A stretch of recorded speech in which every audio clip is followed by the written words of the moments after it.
Assalamualaikum warahmatullahi wabarakatuh. Alhamdulillah rabbil alamin.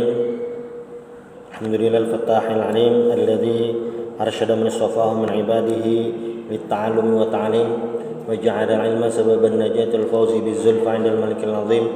Wassalatu wassalamu ala man arsalahu Allahu hadan ila siratal mustaqim wa ala alihi wa sahbihi al-faizin min suhbatihi wa ittiba'ihi bil khuludi fi daril baqa'i wan na'im.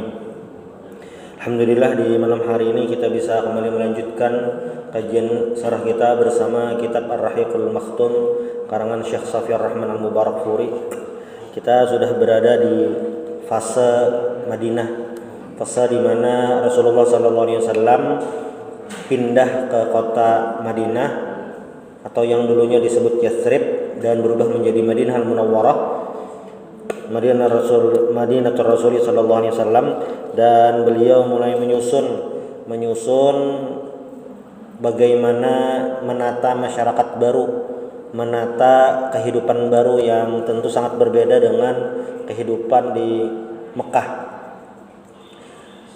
Dan sebagaimana sudah kita lewati bersama pembahasan bagaimana Rasulullah sallallahu alaihi wasallam menghadapi kehidupan di Mekah yang itu merupakan kehidupan sulit, ibadah sulit, mengembangkan dakwah sulit, dan itu 180 derajat sangat berbeda dengan kehidupan di Madinah. Tetapi di Madinah sendiri memiliki tantangan yang berbeda saat di Mekah. Itu kita bahas di pertemuan sebelumnya, yaitu di Madinah itu paling tidak ada dua kelompok selain umat Islam, yaitu kelompok Yahudi dan kelompok-kelompok orang asli sana yang belum beriman. Nah, dan pada masa berikutnya orang tidak beriman ini ada yang ikut-ikutan beriman, yang berkamuflase jadi orang munafik itu, dan ada yang memang benar-benar beriman. Nah, selanjutnya al-marhatul ula bina'u mujtama'in jadidin. Jadi marhalah yang pertama, marhalah itu tingkatan, fase pertama yaitu membangun masyarakat yang baru. Qad aslafa anna nuzula Rasulullah sallallahu alaihi wasallam bil Madinah fi Bani An-Najjar kana yaum al-Jum'ah As-Sani Asyar Rabiul Awal sanatul wahidah minal hijrah. Jadi Rasulullah sallallahu alaihi wasallam ini di pembahasan sebelumnya kita tahu bersama Rasulullah itu singgah di perkampungan Bani An-Najjar. Nah, sebenarnya Rasulullah singgah di Bani Najjar ini bukan tanpa sebab, karena Nini Sidin, Datu Sidin itu, istrinya Hashim itu adalah orang Bani An-Najjar, dan ayahanda beliau Abdullah itu ketika sakit pulang dari Syam ini tinggal atau dirawat sebelum meninggal itu di perkampungan Bani Najjar ini. Jadi ada romantisme sejarah Rasulullah dengan orang-orang Bani An-Najjar ini. Nah, Rasulullah tinggal di sana. Kemudian Rasulullah singgah di rumah Abu Ayyub Al-Ansari yang kata beliau hahuna al-manzil insyaallah. Nah,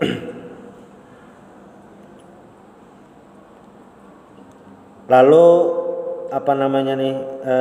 langkah pertama yang Rasulullah lakukan di kota Madinah adalah binaul Masjidin Nabawi, membangun Masjid Nabawi.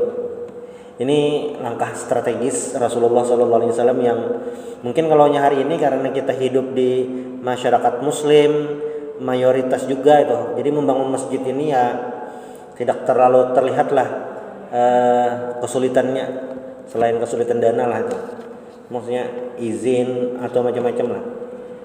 Tetapi langkah Rasulullah ini sebenarnya merupakan langkah strategis untuk masyarakat baru ketika membangun masjid. Wa awwalu khutwatin kata Rasulullah sallallahu alaihi wasallam ba'da dzalik huwa binaul Masjidin Nabawi. Nah, Nabi membangun Masjid Nabawi dan memilih tempatnya itu di mana untanya berhenti itu. Unta berhenti ini mungkin ada faktor lain yang Nabi menyerahkan kepada unta yang sebenarnya tidak memiliki akal, tapi unta itu adalah binatang istimewa sehingga disebutkan dalam Al-Quran, afala yanzuruna ilal ibili kaifa khuliqat.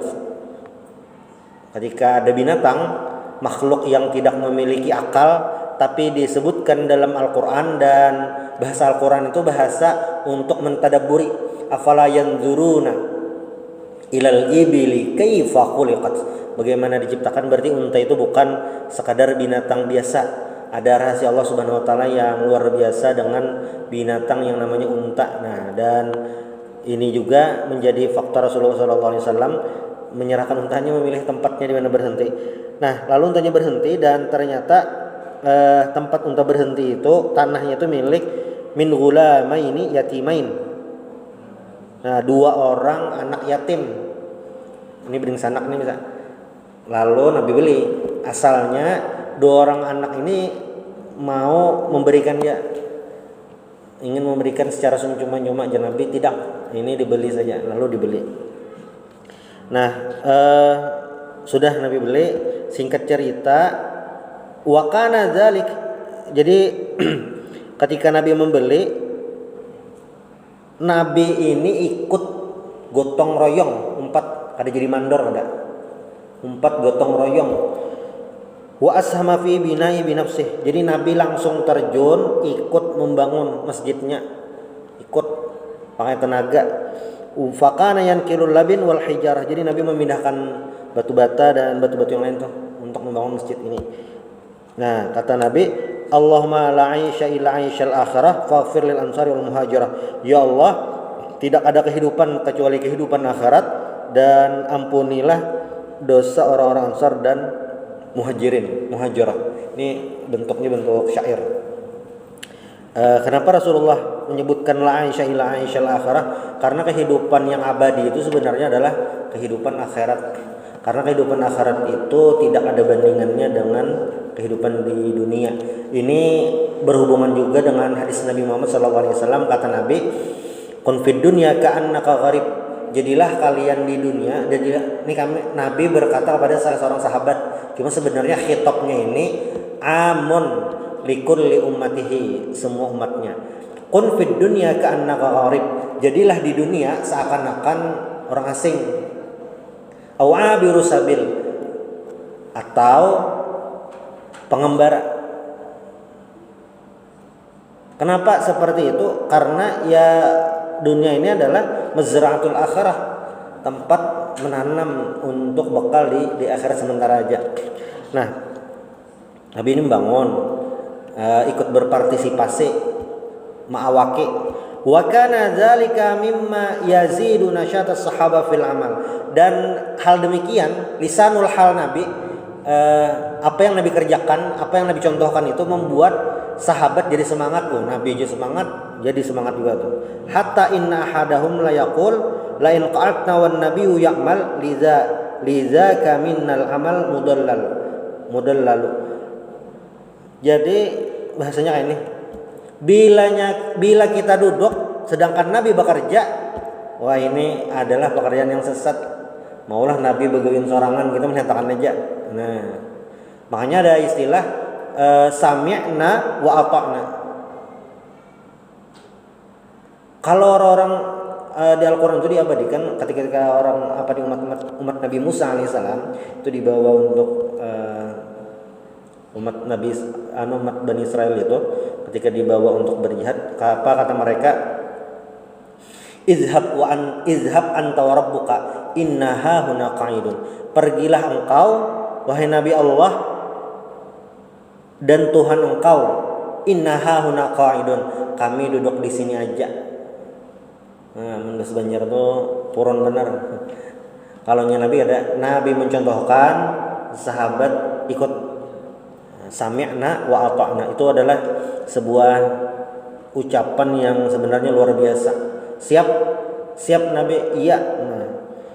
Wa kana fi dzalikal makan kuburun lil musyrikin wa kana fi kharib an-nakhl wa syajar min gharqat fa amara Rasulullah sallallahu alaihi wasallam bi kuburil musyrikin fanubishat bil kharib fasuwiyat bin nakhl wa syajara faquti'at. Jadi tempat yang dijadikan masjid itu dahulunya tempat kuburan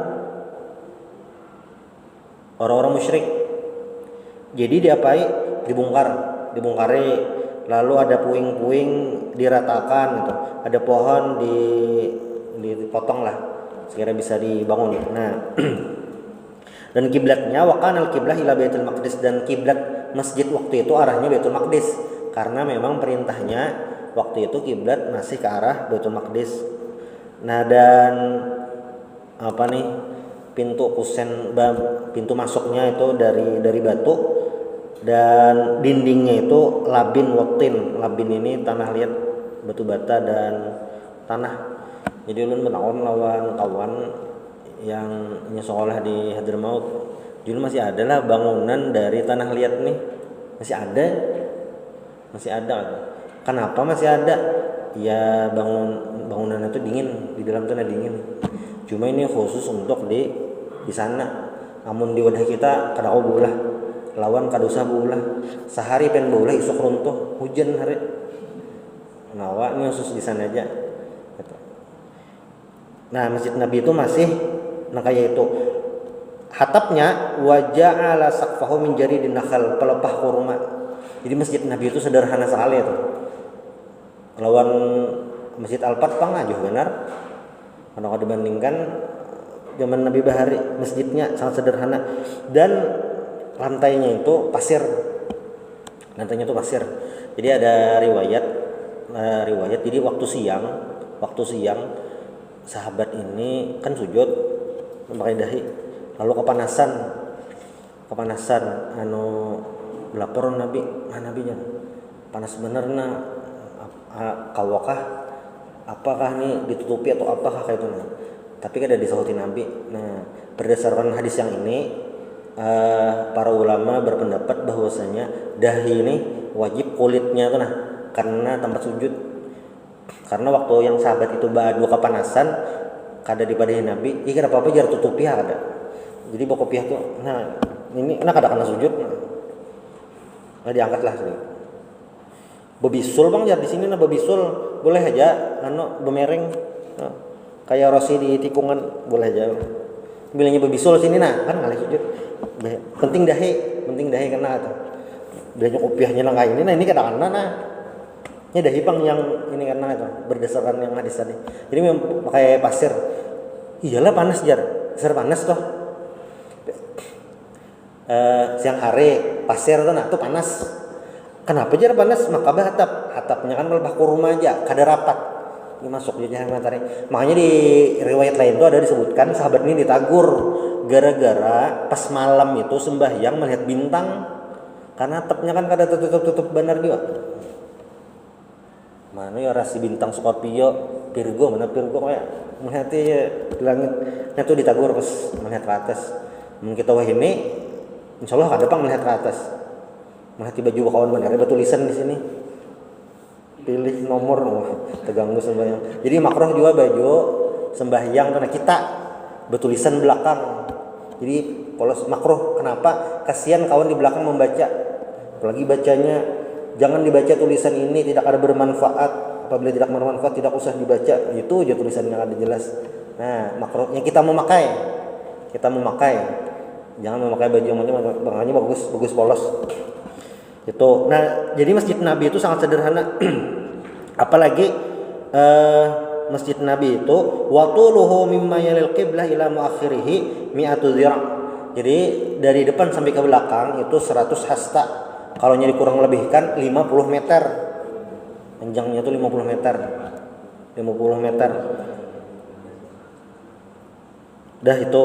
Nah, wa bana bi janibihi buyutan bil hajar wal labin wa saqfuha bil jarid wal judhu' wa hiya hajaratu azwajihi sallallahu alaihi wasallam. Jadi selain membangun masjid, Nabi juga membangun rumah-rumah atau kamar, rumah halus lah itu di samping masjid ini untuk istri baginda Rasulullah sallallahu alaihi wasallam. Jadi waktu Nabi hijrah itu, Nabi itu memiliki 2 orang istri. Satu Saudah, ini janda, lalu Aisyah radhiyallahu anha. Jadi bilanya pas Nabi menikah lagi ditambahi rumahnya. Sampai yang istri Nabi semuanya di situ, ada Ummu Habibah, ada Ramlah, ada Maimunah, ada Juwairiyah tuh. Jadi di samping masjid. Jadi Nabi parak lawan masjid. Makanya masjid Nabi itu keimamannya itu ada lawang. Nah, lawang. Jadi Bilal itu kamar tuh melihatin Nabi masuk atau kadang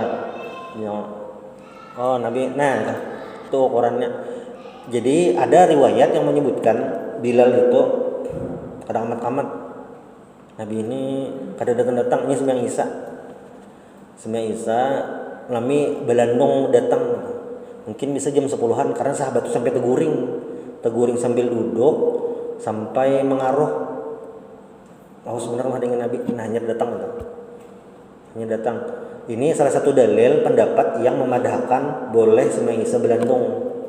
Memang ada dalilnya itu.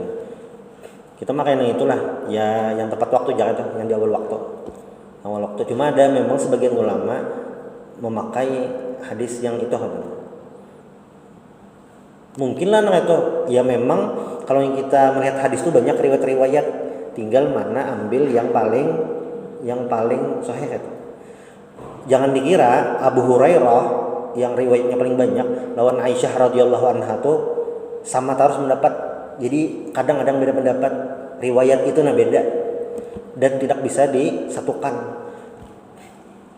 Kata ulama, bila riwayat Abu Hurairah dengan Aisyah itu berbeda, padahal sama-sama sahih, tapi masalah rumah tangga. Nah, yang diambil riwayat Aisyah. Ini bukan berarti Abu Hurairah kurang hafalannya atau kurang valid, ada. Cuma untuk masalah rumah tangga kayaknya Aisyah yang lebih pas karena sidin serumah lawan baginda Rasulullah sallallahu alaihi wasallam. Nah, walam yakunil masjidu maudhi'an ada sholawati fahasb.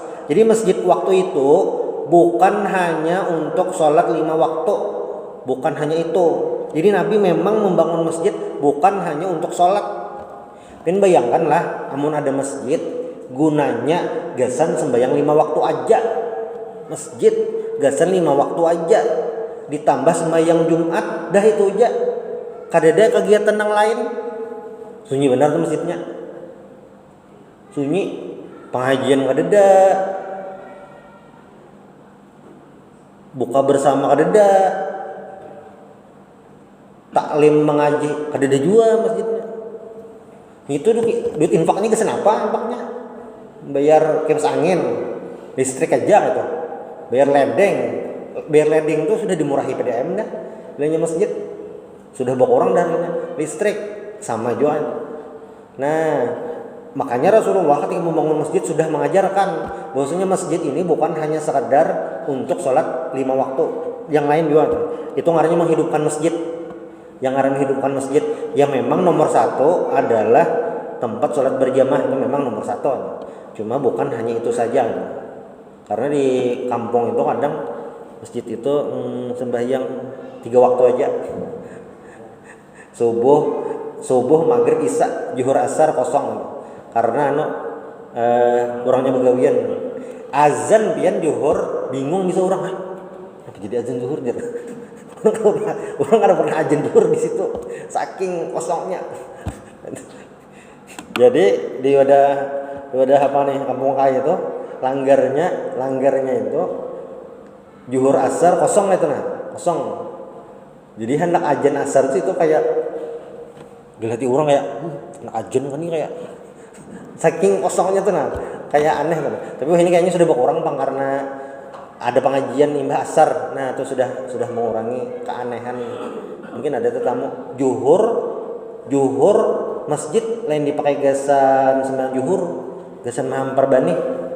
Kan lapangan terluas lah itu. Gimana kayak itu. Nah, jadi menghidupkan masjid itu ya langkah pertama sembahyang 5 waktu. Lalu yang kedua baru hal-hal yang lain itu sangat penting. Balkana jami'ah ya talaqqa fiha al-muslimun ta'limal Islam wa tawjihati. Bahkan umat Islam kaum muslimin sahabat waktu itu merupakan tempat berkumpul dan tempat kajian Islam. Kalau kita lihat sejarah ulama-ulama Nusantara termasuk Haji Ahmad Dahlan di Masjidil Haram itu memang pengajiannya itu banyak. ada di sini, ada di sini, ada di sini. Sama bilangnya kita umrah itu di Masjid Nabawi itu sudah ada CC-nya. Hendak pengajian fikih sebelah sini. Hendak pengajian apa namanya nih akidah sebelah sini. Kajian bahasa nahwu sebelah sini. Nah sudah ada tuh. Memang harus saya tuh supaya hidup. Nah kalau dahulu itu di Masjidil Haram memang kajiannya lebih variasi, banyak, bahkan multi mazhab, lintas mazhab di situ, macam-macam. Bahkan riwayatnya sebelum didirikan kerajaan Arab Saudi, imamnya di Masjidil Haram itu 4 ikong imamnya. Kayak apa tuh Jar? Jadi kayak mazhab Hanafi di sini misalnya imamnya, makmumnya sebelah sini.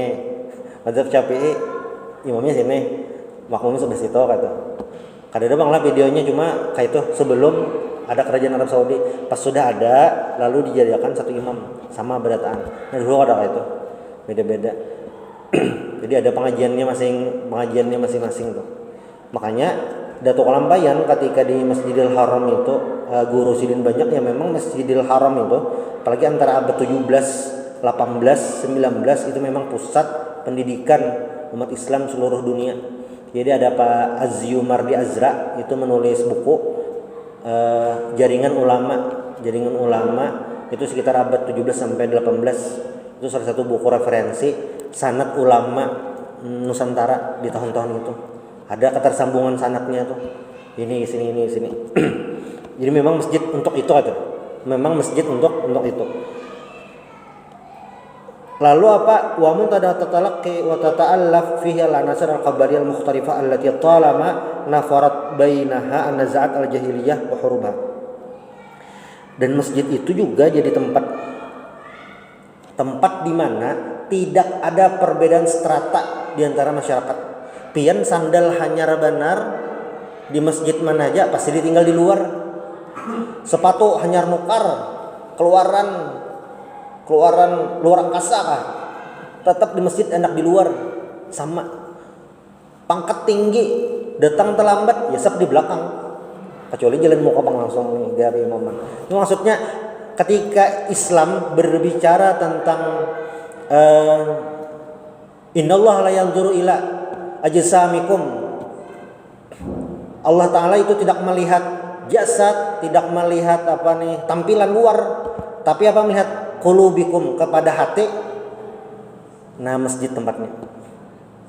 Yang kesetaraan yang sama seberatan itu di masjid. Nah, makanya masjid itu merupakan tempat yang luar biasa karena di masjid itu semua manusia memiliki kedudukan yang sama. Di masjid itu kelihatan. Ada tempat lain selain masjid yang ada kesetaraan. Jadi ketika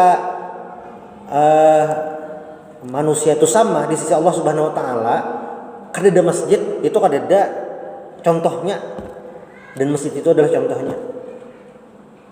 Jadi bilangnya sekadar manusia itu sama di sisi Allah Subhanahu wa taala, yang membedakan hanya takwa. Kadeda kita melihat contoh real. Dari mana melihatnya? Nah, dari masjid. Kita ke luar negeri, ke Jepang misalnya, ketemu masjid, tetap ya sembahyang di situ. Asal sembahyangnya aja sama aja gitu. Kada yang isya 5 rakaat kada. Ini sama aja. Kada yang wah, sesat di masjid sini kenapa aja? Mulai masuk sampai ini sembahyang Jumatnya kada ada khutbahnya. Langsung kamat aja. Kadanya langsung kamat, kada ikam masuk masjid langsung guring. Orang kamat hanya bangun di pada sesat. Khutbahnya di sini stumat apanya? Guring orang khutbah. Assalamualaikum warahmatullahi wabarakatuh. Assalamualaikum warahmatullahi wabarakatuh. Datangan tau setannya di iblisnya. Ngantuk dah. Alhamdulillah. Khatibnya sudah berkuciak. Alhamdulillah. Kancang urat bulu makin guring jamaahnya, guring banget. Kayak dinyanyikan tuh aneh bener dah. Ya itu paling aneh. Kayak iblisnya kayak bebanyak. Nah, itu yang pertama, masjid. Nabi membangun masjid untuk berkumpul kaum muslimin di sana. Lalu apa lagi yang jadi strategi Nabi? Wa kana ma'a hadza kullu daran yasunu fi adadun kabirun min fuqara'il muhajirin allajin alladzi lam yakun lahum hunaka darun wala malun wala ahlun wala banun. Masjid ini juga di zaman Nabi jadi tempat tinggal umat Islam khususnya muhajirin yang tidak memiliki apapun, tidak memiliki uang, tidak punya harta lah, tidak punya rumah, tidak punya keluarga. Itu di masjid yang disebut dengan apa? Ahlus Suffah. Di masjid aja tuh. Yang dalam hadis itu kan diriwayatkan datang kepada Nabi, Nabi kami ini duit kadada, kami ini kada kawa kayak orang sugih, berinfak banyak, bersedekah banyak. Kira-kira apa amal ibadah kami nih supaya mempunyai pahala tuh? Duit kada tapi ada, jar Nabi baca tasbih imbah tuntung sembahyang, baca subhanallah imbah tuntung sembahyang 33 kali, tahmid alhamdulillah 33 kali, takbir 33 kali. Ini makasih Nabi. Lalu sahabat yang miskin-miskin tadi menggawi itu beberapa waktu kemudian datang lagi kepada Nabi. Nabi, sekalinya yang beban orang sugih ini kau aja menggawi nang kami gawi, kalah pulang kami. Lalu jawaban Nabi apa? Dzalika fadlullahi yu'tihi man yasha. Itu merupakan karunia Allah yang Allah berikan kepada orang-orang pilihan. Entar lagi dah. Amun basuhin itu privilege harta itu. Semakin banyak seseorang itu mendapat karunia dari Allah Subhanahu wa taala, maka akan semakin banyak juga kayaknya pertanyaan di akhirat. Kemana harta dipakai? Kemana ilmu dipakai? Kemana umur dipakai? Nah, jadi orang yang miskin itu diam di masjid, itu namanya disebut ahlus suffah. Ahlus suffah. Nah, lalu apa lagi? Wa fi awailil hijrah syuri'al adzan. Jadi pertama kali juga yang jadi permasalahan saat di Madinah ini adalah azan. Bagaimana cara memanggil orang sholat? Jadi Nabi rapat nih. Bagaimana memanggil orang sholat? Ada yang usul, Nabi kita pakai lonceng, jangan kan Nabi? Ini kayak Nasrani. Nabi kita pakai trompet, nah lain nih. Masih belum bertemu sampai ada mimpi. Nah ini diriwayatkan banyak, diriwayatkan Imam Tirmidzi, Imam Ahmad, Imam Abu Daud tentang azan. Jadi ternyata ada salah satu sahabat Nabi waqad tasyarrafa bi ru'yatihi fil manami ahadus sahabah Al-Akhyar Abdullah bin Zaid bin Abdurrabbih. Jadi salah satu sahabat Nabi namanya Abdullah bin Zaid bin Abdurrabbih radhiyallahu an, ini temimpi mendengar azan, lalu dikisahkan beliau lawan Rasulullah sallallahu alaihi wasallam. Apa yang terjadi? Fa aqarrahu an-nabiy sallallahu alaihi wasallam wa qad wafaqat ru'yahu ru'ya Umar bin Al-Khattab radhiyallahu an. Fa aqarrahu an-nabiy sallallahu alaihi wasallam. Nah, mimpi Abdullah bin Zaid bin Abdurrabbih ini tentang azan, dan mimpinya itu sama dengan mimpi Sayyidina Umar. Lalu Nabi mengakui mimpi tersebut. Jadilah yang azan kita sekarang, azan. Dan azan ini merupakan panggilan yang luar biasa. Tilkan nagmah al-anawiyah allati tadwi fil afaq, karena memancar ke seluruh penjuru itu. Dan azan ini waktu zaman Sayyidina Abu Bakar radhiyallahu an jadi standar Islam atau tidaknya penduduk kampung tersebut. Kan waktu Nabi Muhammad meninggal, Nabi ini meninggal, Jazirah Arab itu sebagian besar murtad. Murtadnya itu macam-macam. Ada yang kembali ke agama sebelumnya, ada yang mengaku nabi palsu, ada yang tidak mau bayar zakat. Nah, macam-macam. Lalu Sayyidina Abu Bakar membagi pasukan, mengirim pasukan untuk menumpas itu semua. Salah satu komandannya itu Khalid bin Walid. Instruksi Sayyidina Abu Bakar, bila sampai ke suatu kampung jangan langsung diserang, tapi tunggu waktu sholat, apakah di kampung tersebut masih ada azan atau kada. Nah, dicek dulu. Kayak itu standar waktu sahabat Bahri. Sampai wah pindah ke azan nih. Nah, lalu dicek dulu. Jadi waktu memerangi murtadin itu ada yang langsung datang ke kampung, indikasi di sana murtad misalnya atau kada azannya langsung aja serang, ada negosiasi dulu. Kayak apa buhan pian hendak publik ke Islam kah atau kada kah? Nah, kami publikin. Nah, publik dah. Nah, itu aja. Tapi bila yang melawan nanyar salah satu pasukan yang besar itu adalah pasukan Musailamah al-Kadzdzab, perang Yamamah. Yamamah tuh kalau nyawa ini Riyadh, di Riyadh itu nah dulu ngarannya Yamamah. Nah, waktu perang Yamamah ini yang luar biasa kenapa? Pertama, banyak sahabat Nabi yang ahlul Quran, al-Huffaz itu meninggal, kurang lebih 70 hikum. Itu bahaya. Makanya Sayyidina Umar sampai memujuk Sayyidina Abu Bakar untuk mengumpulkan Al-Quran. Kayak ini gambarannya. Nah, kenapa jadi bahaya benar yang 70 hikum tadi meninggal? Al-Quran turun nih melalui malaikat Jibril. Malaikat Jibril ke Nabi Muhammad. Nabi membacakan kepada sahabat sidin. Nah, di antara sahabat ini, di antaranya ada yang sekretaris Nabi. Memang sekretaris Nabi kayak Zaid bin Sabit, sekretaris Nabi itu. Muawiyah bin Abi Sufyan, sekretaris Nabi. Jadi misalnya ada wahyu, Nabi membacakan, sekretaris menulis. Sudah. Waktu itu termasuk Nabi Muhammad banyak nang kada bisa menulis. Wah, buta huruf wajar. Nah, ini pentingnya. Jadi di masa Nabi buta huruf itu lain aib kayak wah ini. Kayak biasa aja kan. Jadi yang bayangan, wah, berarti ya ada pintar, kada sekolah kada. Jadi di masa itu beda lawan ini. Nah, masa itu apa andalannya? Hafalan. Kuatan hafalan itu standarnya. Jadi apa? Jadi Al-Quran itu dibacakan, dihafal dan beberapa yang menulisnya di tempat-tempat terbatas, di tulang, di batu. Jadi amun ada sahabatnya kada tapi turun pengajian kada banyak tuh hafal sangu, kada banyak hafalan Al-Quran, sangat terbatas.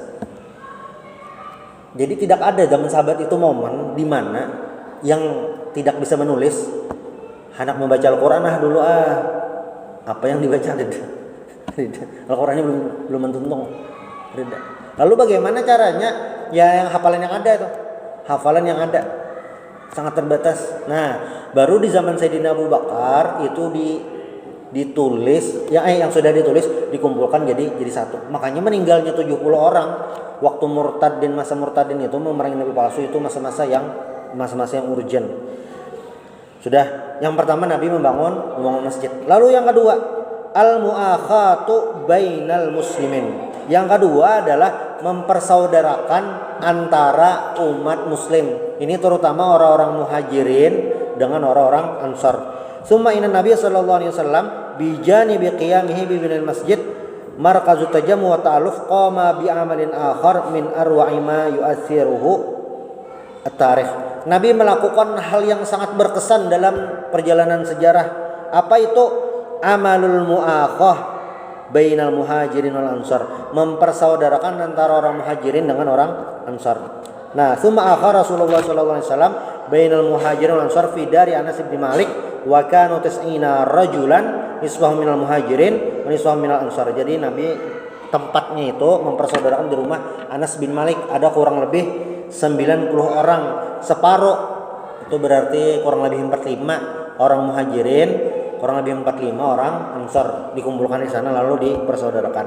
Nah, menariknya adalah waktu awal-awal ini yang saudara angkat itu bisa saling mewarisi sampai apa?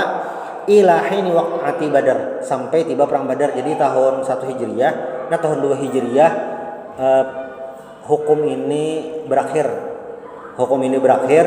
dan kada lagi saudara angkat itu saling mewarisi.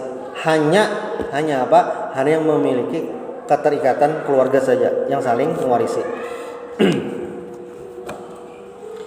Wa ma'na hadzal ikha an tadhuba asabiyatul jahiliyah wa tasqutu fawariqun nasab wal laun wal watan fala yakunu asasul wala wal bara illa al-islam. Jadi, apa hikmah dari persaudaraan yang dilakukan oleh baginda Rasulullah sallallahu alaihi wasallam? Ini untuk apa?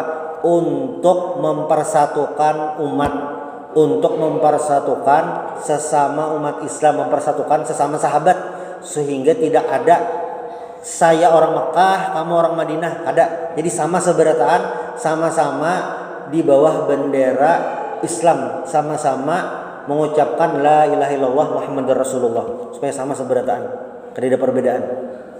Itu. Dan umat Islam itu memang ya seperti itu. Kita melihat misalnya terkumpul umat Islam seluruh dunia di Mekah, tidak ada perbedaan, sama aja semuanya. Warna kulit kita beda, iya beda. Tapi perbedaan itu kadang mempengaruhi. Karena mempengaruhi apa-apa? Yang mempengaruhi adalah keimanan. Itu kada beda. Kada beda, sama aja.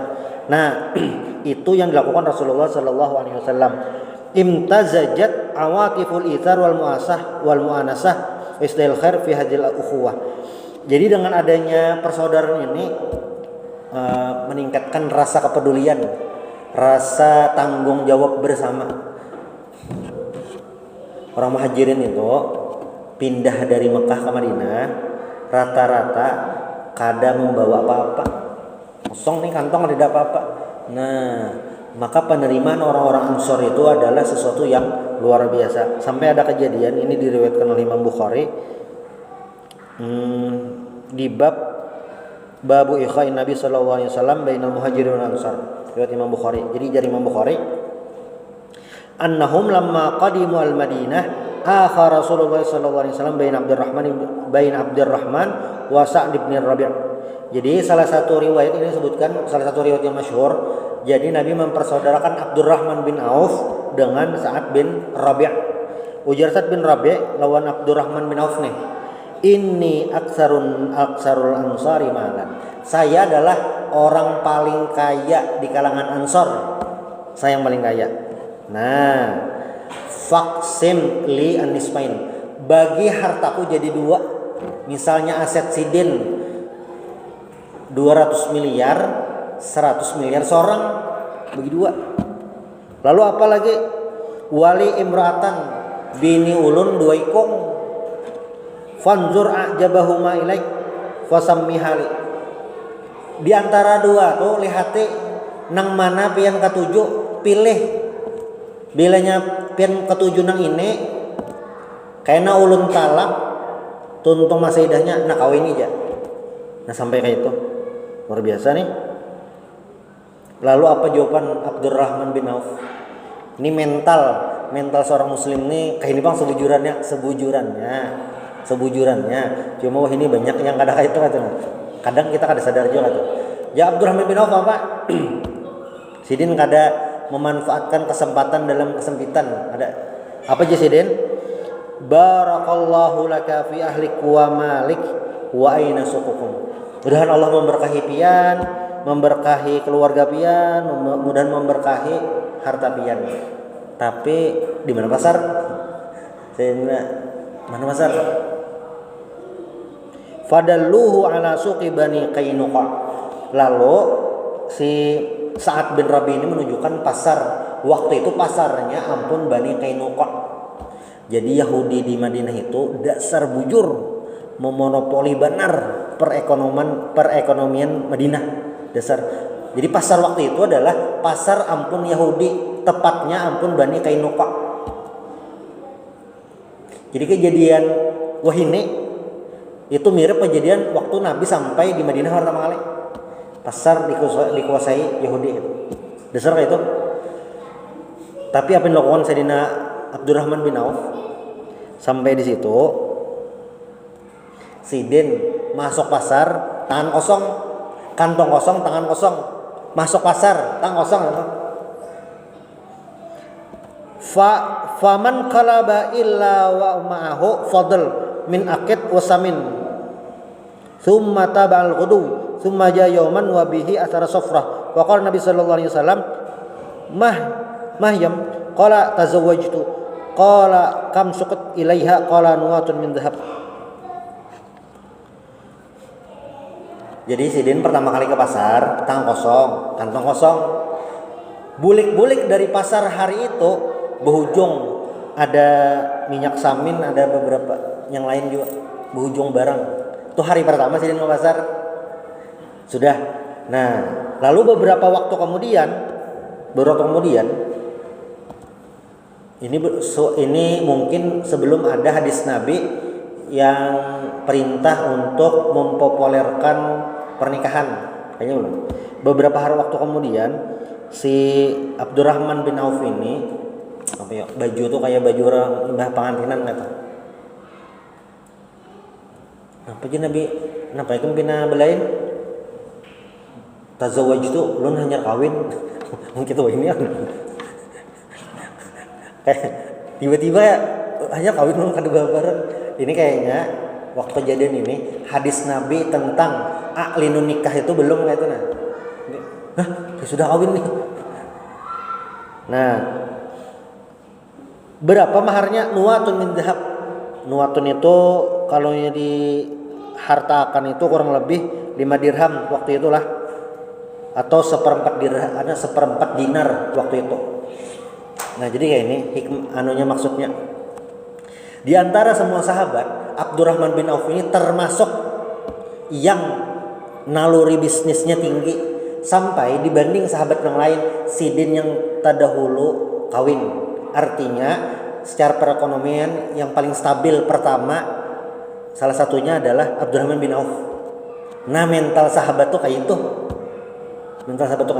Nah, makanya nanti di riwayat lain Nabi ini pas tahu pasar kaum Yahudi baulah pasar seorang. Amun ini apa? Maulah market sendiri, maulah pangsa pasar sendiri, pangsa pasar untuk umat Islam. Amun ini. Kayak itu sebujurannya yang harus kita lakukan bila hendak menuruti mutabaah lawan Rasulullah sallallahu alaihi wasallam. Kayak itu sebujurannya. Ya, sahabat menggawin kayak itu. Jadi sebujurannya waktu Yahudi di Madinah menguasai perdagangan itu lawan orang-orang Quraisy, orang-orang Muslim Quraisy. Karena apa? Sama-sama pebisnis handal. Tapi pada akhirnya perang ekonomi ini, perang bisnis dimenangkan oleh umat Islam. Karena umat Islam berdagang itu bukan sekadar mencari cuan, bukan hanya sekadar mencari duit, tapi berdagang itu adalah bagian daripada apa? Ibadah kepada Allah Subhanahu wa taala. Itu. Bagaimana Sayyidina Utsman bisa mengalahkan Yahudi negosiasi sampai sini menukari sumur? Kan sumur dimiliki Yahudi dijual dengan harga mahal. Sama tuh kayak ini gitu juga. Yahudi jualan harganya larang. Lalu apa yang terjadi? Dibeli Sayyidina Utsman. Kada mau. Ya Sayyidina Utsman negosiasinya, saya beli sehari. Besoknya kan kamu masih bisa jualan. Oh iya. Strateginya ini luar biasa. Untuk hari sehari. Nah, jadi Sayyidina Utsman, wahai umat Islam, penuhi ember kalian cukup 2 hari. Pas giliran hari saya, penuhi ember kalian sampai cukup 2 hari. Lalu dilakukan. Jadi apa? Waktu giliran Yahudi kada payu. Itu kayak nukari di pom bensin kira-kira lah menuh inilah. Namun giliran ulun banyak aja isi bensin kada. Tapi strategi ini berhasil sehingga apa? Perekonomian umat Islam jadi kuat karena memang seperti itu. Nah, lalu di riwayat lain, diriwayatkan oleh Abu Hurairah radhiyallahu an, qalatil ansarun Nabi sallallahu alaihi wasallam yaksim bainana wa baina ikhwanina an-nakhil. Jadi orang-orang Madinah itu sejatinya adalah orang yang kebun kurma. Kalau orang Mekah itu pedagang, kalau orang-orang Madinah ini memiliki kebun. Jadi kata mereka ke Nabi, ini sebujurnya ngarannya isar. Isar itu mengutamakan orang lain. Sampai kayak ini, Nabi iksim lana, iksim bainana wa bain ikhwanina an-nakhil. Nabi bagi kebun-kebun kami jadi dua. Kami bagi, nah ini kebun kami ini berapa hektar, berapa ratus hektar. Silahkan Nabi bagi dua untuk saudara kami orang muhajirin. Nah itu, ini luar biasa nih. Tapi jawabannya apa? La faqala fatakfuna al-mu'nah wa nusyrikukum fi samarah qalu sami'na wa ata'na.